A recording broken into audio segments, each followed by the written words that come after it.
চলতি ট্রেনে হঠাৎ আগুন, মুহূর্তেই আতঙ্ক ছড়িয়ে পড়ে যাত্রীদের মাঝে।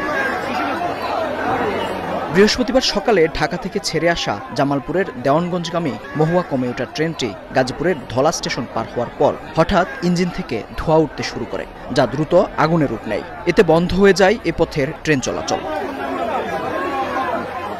যাত্রীদের চিৎকারে এগিয়ে আসেন এলাকাবাসী। আগুন লাগা বগিটিকে আলাদা করে প্রথমে আগুন নেভানোর চেষ্টা করে স্থানীয়রা। খবর পেয়ে যোগ দেয় ফায়ার সার্ভিসের 2টি ইউনিট। প্রায় আধা ঘন্টার চেষ্টায় নিয়ন্ত্রণে আসে আগুন। ততক্ষণে পুড়ে ছাই ট্রেনের পাওয়ার ইঞ্জিন। লোকজন ছাদের থেকে এবং গাড়ি থেকে লাফাই পড়তেছে। আমি দৌড়ায় এসে দেখি পিছনের গাড়িতে আগুন চলতেছে। পরে আমরা এলাকাবাসী সবাই আগায় আসছি, আসা এর পরে মানুষ আমরা উদ্ধার করছি। মোটর থেকে পানি দিছি, বালি দিছি, যা যা ছিল তাই নিয়ে আমরা চেষ্টা করছি।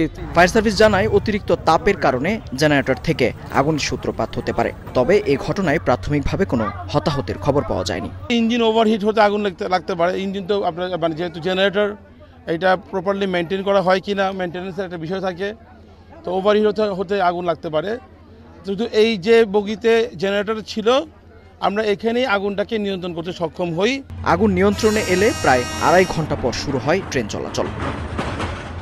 মেহেদী হাসান, সময় সংবাদ, গাজীপুর।